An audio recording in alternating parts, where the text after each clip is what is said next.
Greetings, I'm Christopher Badell, writer and designer of Sentinels the Multiverse, and I've snuck into this abandoned Pike Industrial Complex warehouse, watch out for the rats, and all these vats, so that I can tell you about Sentinels the Multiverse, Rook City Renegades. Now to play Rook City Renegades, you'll need a copy of Sentinels the Multiverse Definitive Edition Core Game.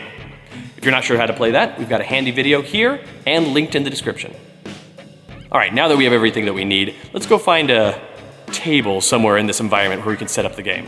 Rook City Renegades expands the lineup of possible combinations by introducing 6 new heroes, 9 dangerous villains, and 5 scary environments. The game also allows you to play familiar heroes in new and exciting ways using variant cards, and Rook City Renegades comes with plenty of those.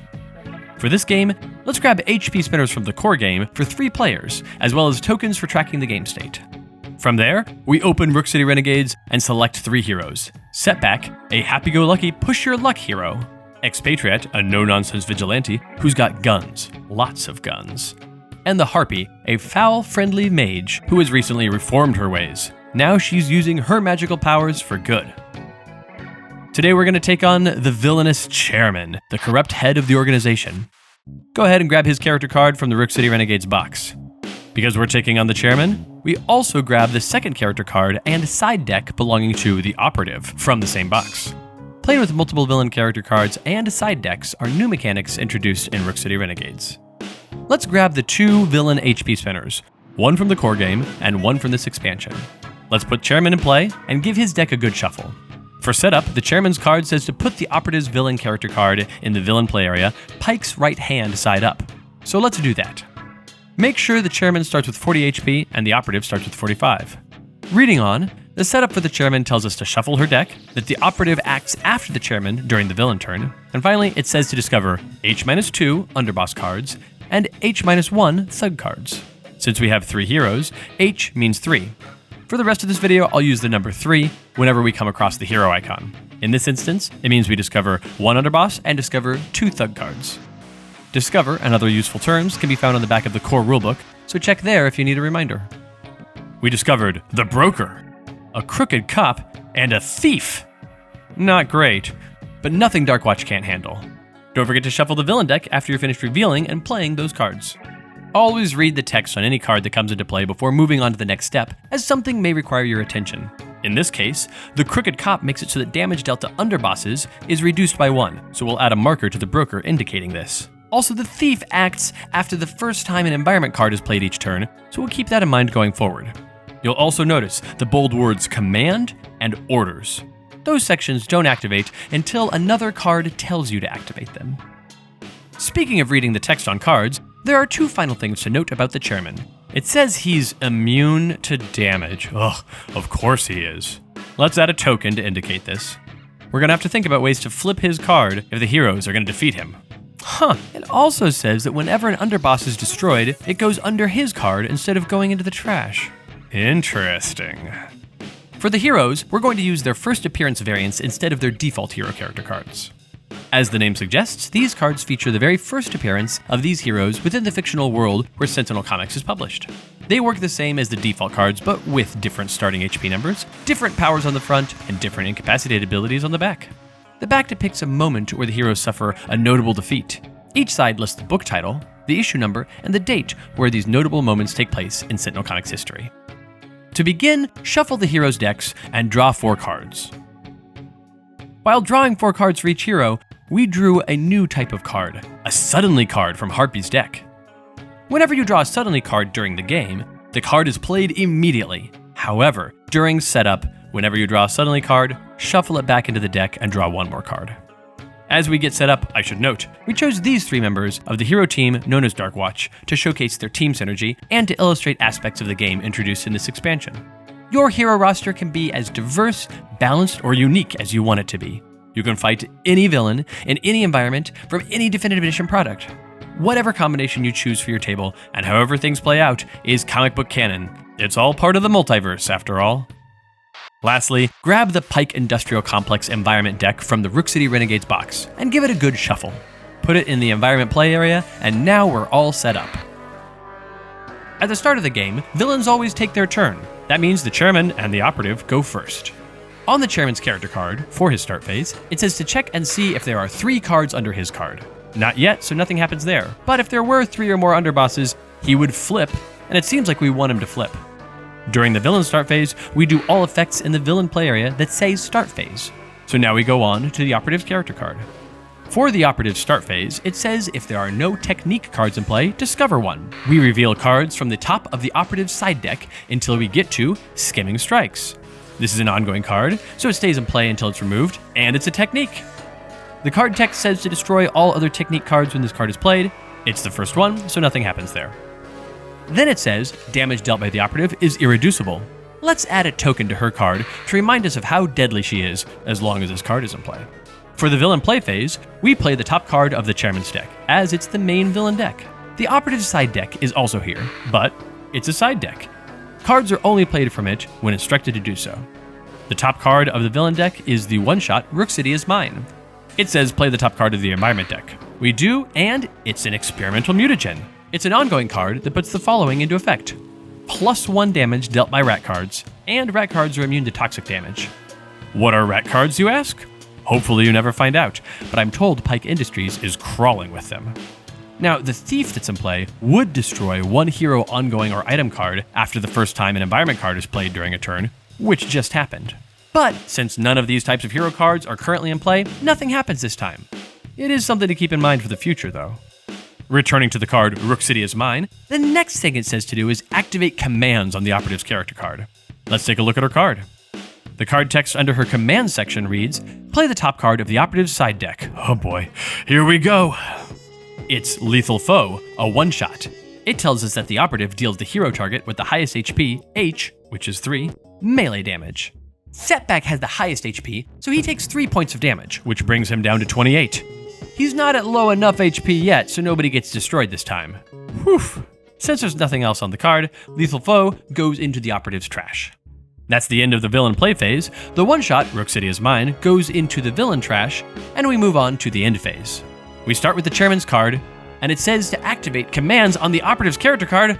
Ugh, not again. She plays the top card of her side deck, and it's a show of force. This one-shot says to discover 3 thug cards from the chairman's deck.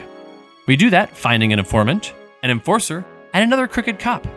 These are put into play, positioned after the other cards in the villain play area. Cards in villain and environment play areas activate in the order they came into play. Now that we have 2 crooked cops, cards with the keyword underboss are benefiting from the cumulative effects of their corruption. We add another marker to remind us that damage dealt to the broker is currently reduced by 2. And now, because we have an enforcer, all cards with the keyword thug have damage dealt to them reduced by 1. We'll add markers to remind us about this unfortunate development. Also, that informant does something bad after the first time an environment card is played each turn. We can't forget about that. Next, we look at the operative's character card for any end-phase text, as she acts right after the chairman during the villain turns. On her card, the end-phase section says to deal the hero target with the highest HP 2 melee damage. Remember, the operative's technique Skimming Strikes makes this incoming damage irreducible. Right now, Expatriette has the highest HP, so she takes the damage, reducing her to 27 hit points. Continuing, the operative's end phase now says, discover 1 underboss card from the chairman's deck and activate the commands on that card. Great, even more villains entering the fray. We discover the contract, and the commands on that card tell us to discover 1 hitman, playing it after the other villain cards. Then the command says that the contract deals the hero target with the lowest HP 2 projectile damage.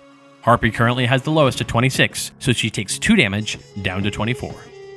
Remember, because the contract has the keyword underboss, the crooked cops on the beat are giving him extra protection. Like the broker, damage dealt to the contract is also reduced by 2. The hitman isn't doing anything yet, but like the informant and the thief, the first time an environment card is played each turn, the hitman will spring into action. Stay vigilant. Finally, we turn from the villain character cards to the cards they've played: underbosses, thugs, and a technique card. Only the underbosses and the technique have end phases, and we activate them in the order they entered play: the broker, then Skimming Strikes, and finally the contract. The broker's end phase effect says activate orders on each informant. We just added an informant, thanks to the operative, so the broker tells that informant what to do. As a result, 2 heroes must each discard 1 card from hand. Setback and Expatriette lose 1 card each. Drat! Skimming Strikes has the operative deal each hero target 2 melee damage. It's also the card making her damage irreducible, but the heroes haven't even had a chance to mount any defenses yet. so that won't make this hurt any worse. That brings Setback to 26, Expatriette to 25, and the Harpy to 22. Ouch! Finally, the contract activates the orders on each hitman. So the lone hitman deals the hero target with the highest HP 3 projectile damage, taking Setback from 26 to 23. We're finally at the end of the villain end phase, but quite the criminal organization has been assembled, and the heroes have taken a significant amount of damage already. Alright, first up for the heroes is Setback. Looking at the villain play area, it would be nice to get rid of the Enforcer and the Crooked Cops, who are reducing damage to the thugs and underbosses respectively. Nothing happens during Setback's start phase, since there's nothing in play in this play area just yet. Looking at his hand, Setback is feeling pretty unlucky. He'll play High Risk Behavior, which is an ongoing and unlucky card that increases Setback's damage to villain targets. We'll add a token to this card, so we remember that whenever Setback deals damage. Notice the card's start phase effect doesn't trigger right now, because we're already past the start phase. Setback uses the power on his hero character card, Ace in the Hole. The first part of it says, the villain target with the highest HP deals Setback 2 energy damage. That's a strange power. Of the villains, the operative has the highest HP, so she deals 2 irreducible energy damage to Setback, who takes it like a champ. This puts him at 21 HP. The second part of the power says, collect 1 one-shot card. So now Setback searches his deck for a one-shot, and he takes Exceed Expectations, adding it to his hand. That'll change his luck for sure. For Setback's drop phase, he picks up the card Tempting Button, and since there are no cards with end phase effects in his play area, his turn ends. Next up is Expatriette. Nothing happens in her start phase. She's got plenty of options in hand, all of them one-shots. She'll use the card Arsenal Access to discover a double-barreled shotgun and thermite rounds, both of which come into play, and then her deck is shuffled because of the discover. Then it says to draw 1 card. Now she has a backup plan. Finally, it says play 1 item card, but she doesn't have any more item cards in her hand. Oh well, still worth it. For her power phase, Expatriette uses the power Soldier of Misfortune, allowing her to discover 1 item card. She gets shock rounds in play, which is ammo, so she draws 2 cards, racking up another thermite rounds and a comprehensive plan. Those will come in handy later. She'll draw a card for her draw phase, picking up a black market contact, and then her turn ends, since she has no cards in play, with end phase effects. Finally, it's the Harpy's turn. Let's see what kind of magic she can conjure up against the villains. As with the others, the Harpy has no cards with start phase effects at the beginning of her turn. During her play phase, she'll use an Arcane Explosion, a one-shot that deals 5 targets 3 infernal damage each. She'll target 5 thugs, dealing reduced damage because of the Enforcer, so 2 damage gets through to each of them. Next on Arcane Explosion, it says that if there are no flock cards in play, and there aren't, you may draw 1 card or play 1 ongoing card. She's going to play the ongoing card Magical Bequest, and that ends her play phase. Moving on to her power phase, the Harpy uses the power listed on Magical Bequest instead of the one on her hero character card. It says, destroy 1 flock card. Now, there are no flock cards out yet, so nothing happens. Then, either collect 1 ongoing card, destroy 1 ongoing card, or play 1 ongoing card. She's going to play another ongoing card from hand, Eldritch Training. It says, after this card is played, you may draw 1 card or play 1 card. She'll play her last card in hand, a flock card, Mischief of Magpies. Moving on to her draw phase, the Harpy picks up Munin the Scarred, Bird of a Feather. During each phase in a hero turn, heroes resolve cards in their play area in the order of their choosing, which may or may not be the order in which they were played. For this end phase, we'll start with Magical Bequest. It says you may destroy all flock cards in play. If you do, destroy this card. We don't want to do that right now. Next up, the end phase for Eldritch Training says either draw 2 cards or destroy 1 flock card. We'll draw 2 cards, thank you. The first card we draw is the Mask of Sky and Shroud, a powerful relic. But the second card is a Suddenly card, Losing Focus. Here it is again. As mentioned earlier, if a Suddenly card is ever in your hand, you must immediately play it. And so, we do. Losing Focus is a one-shot that says to shuffle her trash into her deck. Then, the Harpy deals herself 1 psychic damage, bringing her down to 21 hit points, and discovers 1 flock card. In this case, it's a Boil of Hawks that go immediately into play as they were discovered.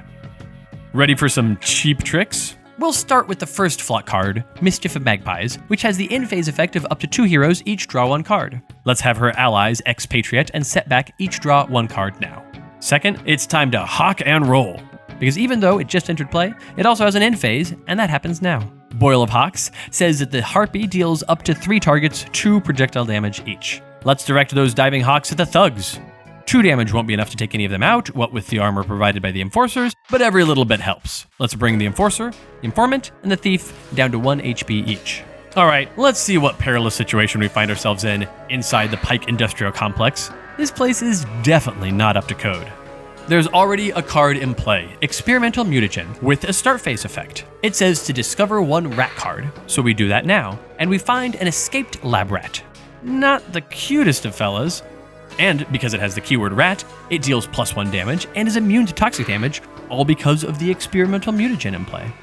Oh, and remember all those mooks from the organization that do something the first time an environment card is played each turn? Yep, they all act now. They resolve in the order of your choosing.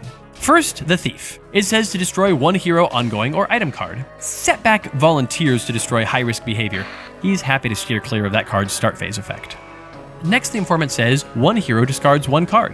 Expatriette already has some ammo in play, so she'll ditch the thermite rounds in hand to let her friends keep their options open. Finally, the Hitman says it deals each hero target 2 projectile damage.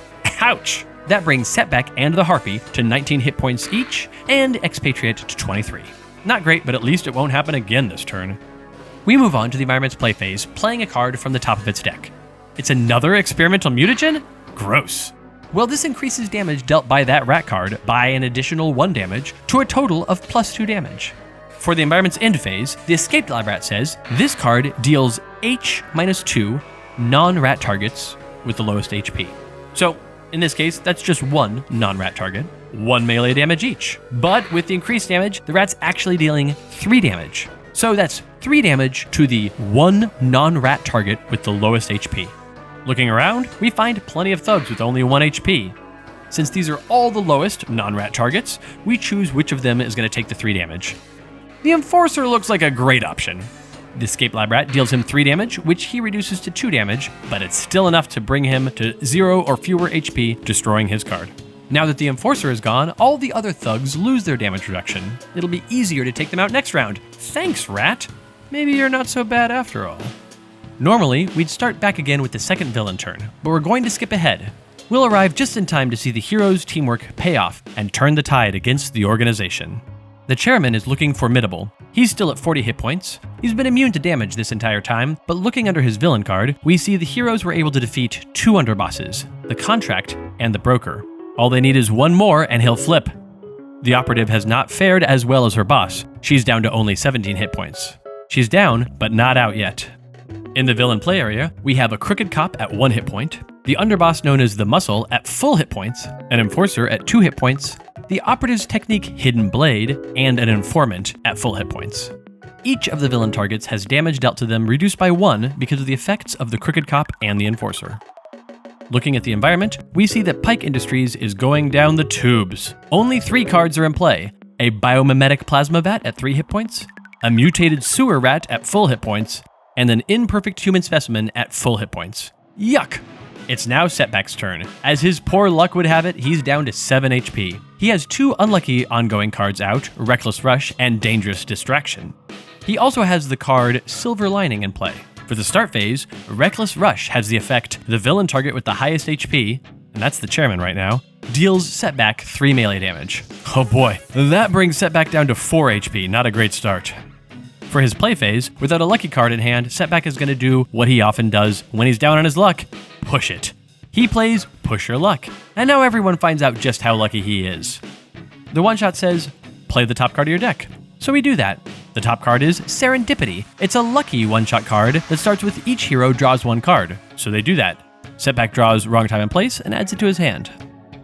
Next, Serendipity says, destroy up to 3 unlucky cards. That sounds great! Setback only has 2 unlucky cards in play, so he destroys both of them. Serendipity continues, each time you do, that is, destroy 1 unlucky card, 1 ally draws 1 card and plays 1 card. Okay, that's useful to both Expatriette and Harpy, so Setback gives 1 instance to each. Expatriette draws Liquid Nitrogen rounds and decides to play it. Harpy draws a Chattering of Starlings, but wait, because the Harpy currently has the Mask of Sky and Shroud in play, all of her flock cards have the keyword suddenly, which means she must play that card immediately. She still gets to play a card from Setback though, so she chooses Arcane Explosion from her hand. This card says that the Harpy deals up to 5 targets 3 infernal damage each. So she first takes out the Enforcer, which removes that damage reduction from all the thugs. Then she takes out the Crooked Cop, which has the added benefit of removing damage reduction from the muscle, the underboss in play. From here, she targets the muscle and the informant, bringing them down to 5 HP and 1 HP, respectively. Since the chairman is still immune to damage, she targets the next best thing, the operative. The operative's HP goes down to 14, but she fights back because of her hidden blade, dealing 2 melee damage to the Harpy, bringing her HP down to 14. The rest of Arcane Explosion does not apply, since Harpy has a flock card in play. Okay, believe it or not, we're still in Setback's play phase, and that is the end of that card. Serendipitous indeed. Moving on with Push Your Luck, the card says you may play the top card of your deck. And why not? Setback plays Tempting Button from the top of his deck. An unlucky card. Oh look, because Silver Lining is in play, and we just played an unlucky card, Setback regains 2 HP, increasing his total to 6. When Tempting Button is played, Setback can destroy an environment card. That imperfect human specimen is pretty gross, so get rid of it. Always push buttons in chemical factories. Are we still pushing Setback's luck? We may play one more card from the top of his deck, and the answer is yes, definitely yes. We play One-Armed Bandit from the top of the deck, and it's a one-shot that says discard the top card of your deck. The top card discarded is High Risk Behavior.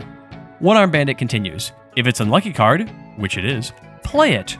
High Risk Behavior is played. Setback regains another 2 HP from Silver Lining, bringing him up to 8 HP, and we'll add a green token next to High Risk Behavior reminding us that Setback now deals +1 damage to villain targets. That's it for One-Armed Bandit, since the rest of the card text does not apply. And that finally ends Push Your Luck. Whew! Let's move on to Setback's power phase. He has 2 options. There's the power printed on his character card, Ace in the Hole, but instead he's going to use the one printed on Silver Lining. It says, Setback deals 1 target, 3 melee damage. So, Setback deals 3, +1 from High Risk Behavior, for a total of 4 melee damage, and directs it at the operative. 10 hit points left to go, and Setback gets stabbed with the hidden blade, bringing him back down to 6 HP. The last part of Setback's power allows him to draw a card, and he does so. He also draws a card for his draw phase. Then, since there are no end phase effects in his play area, Setback's turn ends. Expatriette is at 18 hit points. There are no start phase effects for Expatriette, so she jumps right into her play phase. She plays Arsenal Access, because even though she already has her signature weapons out, she can never have too many munitions at her disposal. She discovers her double-barrel shotgun and shock rounds, putting them into play, alongside the ammo she's been stockpiling. Then she draws a card. Oh, more liquid nitrogen rounds? She decides to play them as well, since she may play 1 item card.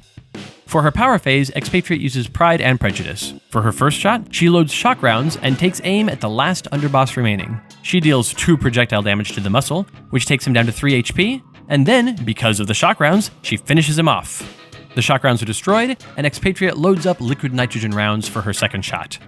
This time, she's taking aim at the biomimetic plasma vat. She fires with a +1 damage for a total of 3, and that's enough to destroy it.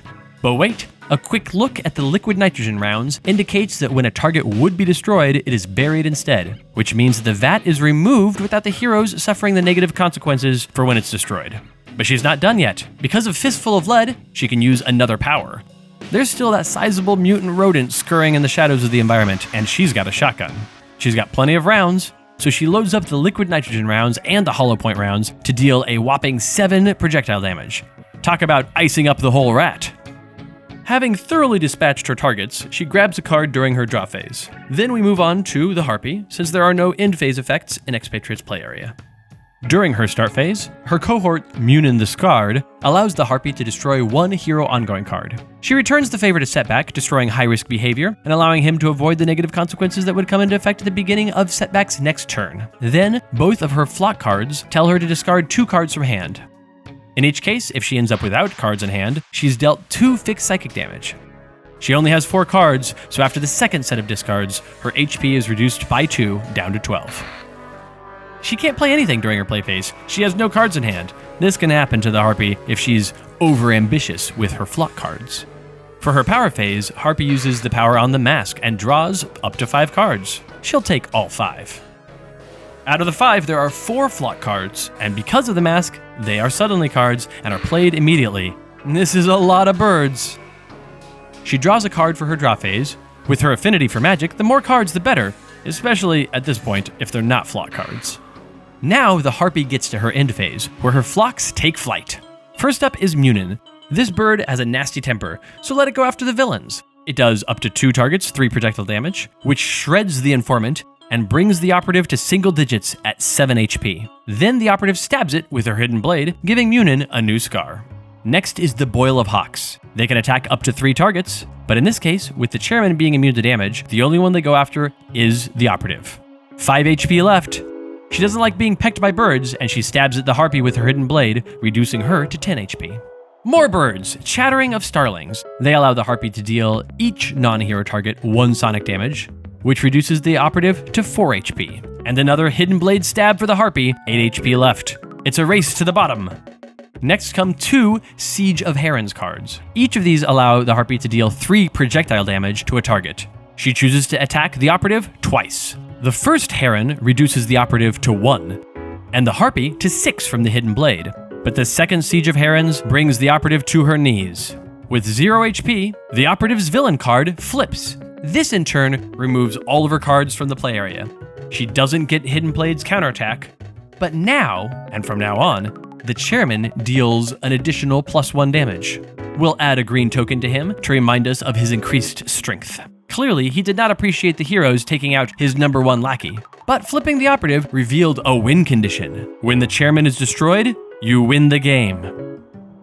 Finally, the Harpy's Mischief of Magpies allows 2 heroes to each draw 1 card. She chooses herself and her teammate, Expatriette. And that's it for the heroes for this round. The Harpy got stabbed a lot, but with the operative down and the field cleared, surely the heroes will have an easy time taking out the chairman. Surely. How bad can he be?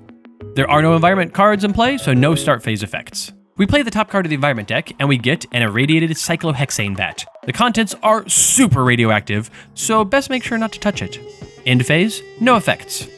The chairman has had enough from the meddling heroes, so he decides to roll up his sleeves and loosen his tie. It's time for the shadowy mastermind to start handling things himself. The good news is that he's no longer immune to damage. The bad news is that part of flipping is playing all of the underbosses under his card. Yikes! Then he punches the hero with the highest HP for the damage equal to the number of underbosses under his cards. It wouldn't do any damage since he doesn't have any cards under his card. But since the operative is down and boosting all of his damage by 1, he strikes Expatriette for just 1.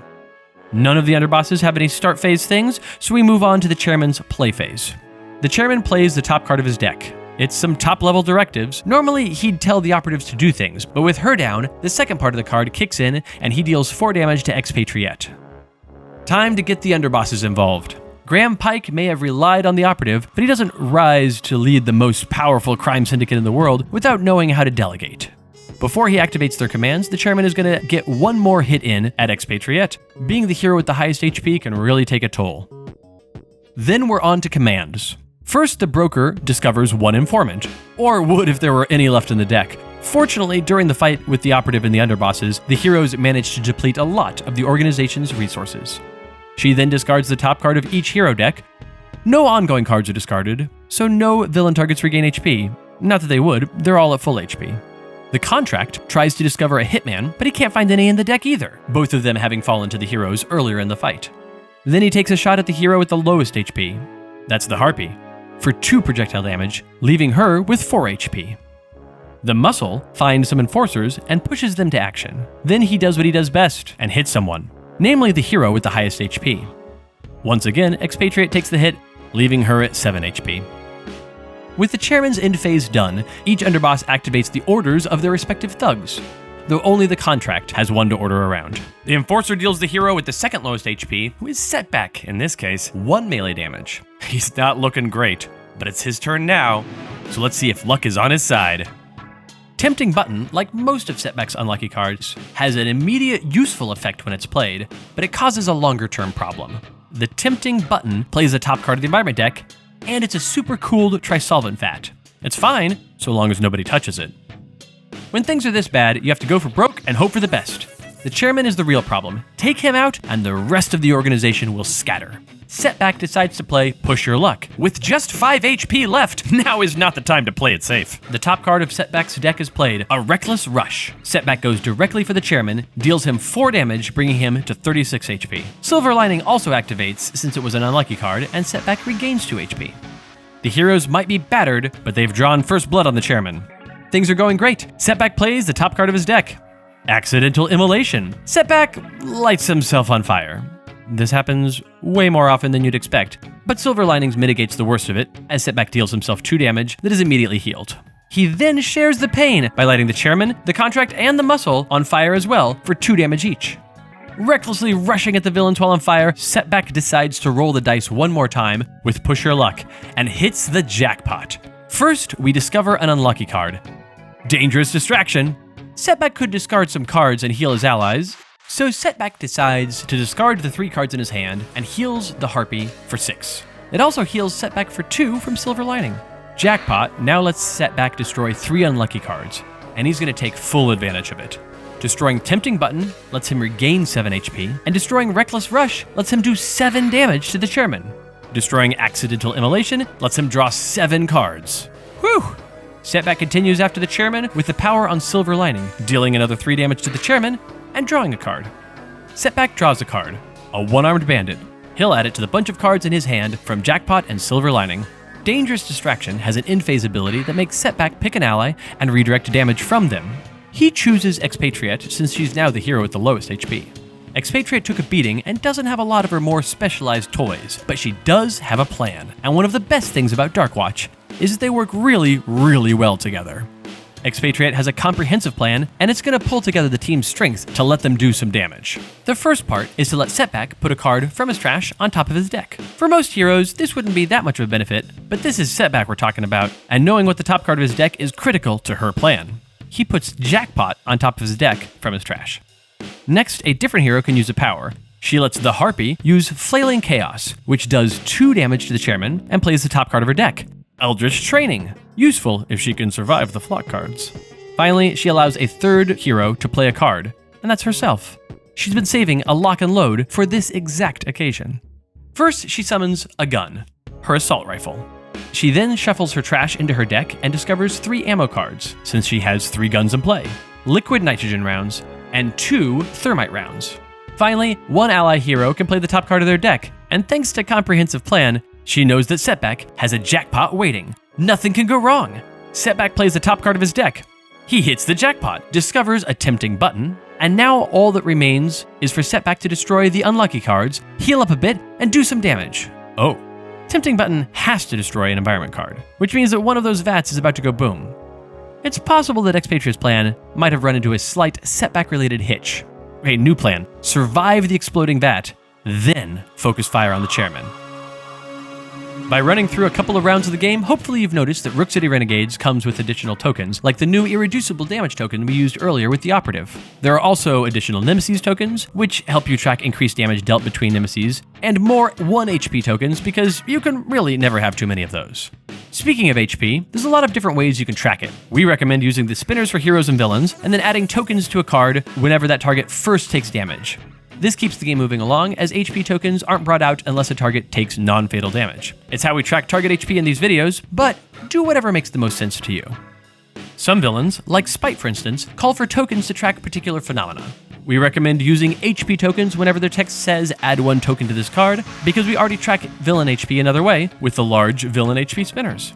In addition to everything we covered so far, the Rook City Renegades rulebook includes updated rules on conflict resolution. This should help clarify some of the things stated in the rulebook that came with the core game of Sentinels the Multiverse Definitive Edition. As you'd expect, it also includes lore, charts, and FAQs, everything you need to know about how the new heroes, villains, and environments work in your Sentinels the Multiverse games.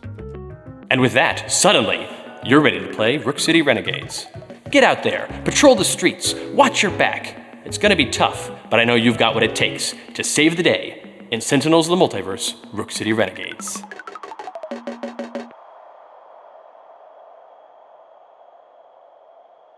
People keep asking me if Sentinels of the Multiverse is back. And yeah, I'm thinking it's back.